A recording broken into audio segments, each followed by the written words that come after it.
Saudi സമ്പദ് വ്യവസ്ഥ ശക്തമായ വളർച്ച കൈവരിക്കുന്നുവെന്ന് സൗദി സാമ്പത്തിക മന്ത്രി.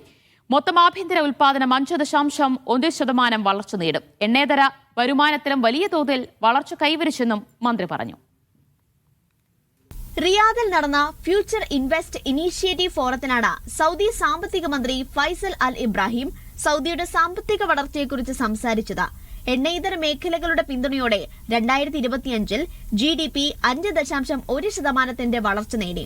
എണ്ണയെ ആശ്രയിക്കേണ്ടി വരുന്ന സമ്പദ് വ്യവസ്ഥയെ വൈവിധ്യവൽക്കരിക്കുന്നതിനാണ് മുൻഗണന നൽകുന്നതെന്നും അദ്ദേഹം പറഞ്ഞു. എണ്ണയിതര GDP-യിൽ മാത്രം 3.8% വളർച്ചയുണ്ടാകുമെന്നും മന്ത്രി പറഞ്ഞു. 2026-ൽ ഇത് 4.6% വലിയ നേട്ടം കൈവരിക്കാനാകും.